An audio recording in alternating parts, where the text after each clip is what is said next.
জ্বালানি তেলের জন্য তীব্র গরম উপেক্ষা করে রাজধানীর ফিলিং স্টেশনে চালকদের দীর্ঘ অপেক্ষা। এদের কেউ সংসার চালান রাইড শেয়ার করে, কেউ বা অন্যের গাড়ি চালিয়ে মেটান পরিবারের খরচ। তবে মানুষগুলোর দিন শুরুর আগেই কয়েক ঘন্টা ব্যয় হচ্ছে পাম্পে পাম্পে। মোটরসাইকেলের আগে আসি, খুব টেনশনে আছে, তেল পাবো কি পাবো না, খুব সিরিয়াস অবস্থা। কালকের আগের দিন আমি 12 ঘন্টা ছিলাম তেলের সিরিয়ালে, মাত্র তেল পাইছি 1000 টাকা। আমরা এটা অবসান চাই।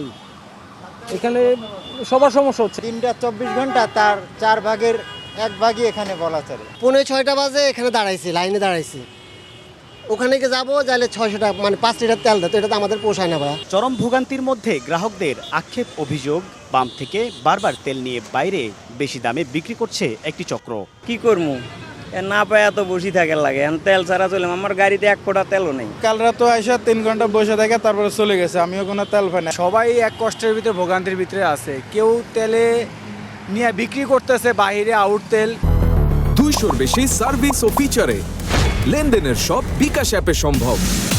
ঢাকার বাইরের ফিলিং স্টেশনেও যানবাহনের দীর্ঘ লাইন। চালকদের অভিযোগ, 7 থেকে 8 ঘন্টা অপেক্ষা করেও মিলছে না চাহিদা অনুযায়ী তেল। এদিকে অবৈধভাবে তেল মজুতকারীদের বিরুদ্ধে কঠোর অবস্থানে প্রশাসন। মজুত করা তেল বেশি দামে বিক্রির চেষ্টাকালে কারাদণ্ড, অর্থদণ্ড দিচ্ছেন ভ্রাম্যমাণ আদালত। তেলের পাচার ঠেকাতে অভিযান পরিচালনা করছে পুলিশ সহ অন্যান্য আইন শৃঙ্খলা বাহিনী। সাইফুল ইসলাম, সময় সংবাদ।